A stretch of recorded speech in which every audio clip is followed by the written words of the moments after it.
Hormuz প্রণালীকে কেন্দ্র করে মধ্যপ্রাচ্যে ক্রমবর্ধমান উত্তেজনার মধ্যে ইরানকে কঠোর হুঁশিয়ারি দিয়েছে মার্কিন প্রেসিডেন্ট ডোনাল্ড ট্রাম্প। তিনি সতর্ক করে বলেছেন, ইরান যদি যুক্তরাষ্ট্রে কোনো জাহাজে হামলা চালায় তবে দেশটিকে পৃথিবীর বুক থেকে নিশ্চিহ্ন করে দেওয়া হবে। ফক্স নিউজে দেওয়া এক সাক্ষাৎকারে ট্রাম্প যুক্তরাষ্ট্রের সামরিক শক্তির ব্যাপক ক্ষমতার কথা তুলে ধরেন। তিনি বলেন, বর্তমানে যুক্তরাষ্ট্রের কাছে আগের চেয়ে অনেক উন্নত অস্ত্র ও গোলাবারুদ রয়েছে এবং বিশ্বজুড়ে তাদের সামরিক ঘাঁটিগুলো অত্যাধুনিক সরঞ্জামে সজ্জিত। প্রয়োজনে এসব শক্তি পুরোপুরি ব্যবহার করা হবে বলেও তিনি জানান। এই উত্তেজনাপূর্ণ পরিস্থিতির মধ্যে হরমুজ প্রণালীতে জাহাজ চলাচল নিরাপদ রাখতে যুক্তরাষ্ট্র প্রজেক্ট ফ্রিডম নামে একটি সামরিক পরিকল্পনা বাস্তবায়ন শুরু করেছে। সোমবার থেকে শুরু হওয়া এই অভিযানের লক্ষ্য হলো ইরানের সম্ভাব্য অবরোধ মোকাবেলা করে আন্তর্জাতিক বাণিজ্যিক জাহাজগুলো নিরাপদে চলাচল নিশ্চিত করা।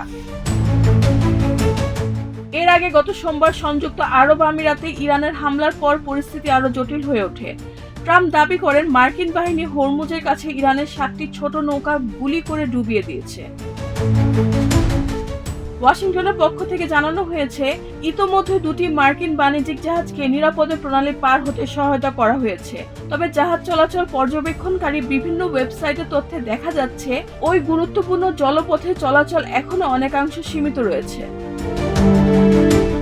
এক বিবৃতিতে তিনি বলেন, গত 12 ঘন্টা বেশ কয়েকটি জাহাজ ও শিপিং কোম্পানির সঙ্গে যোগাযোগ করা হয়েছে যাতে আবার প্রণালীটি ব্যবহার করা শুরু করে।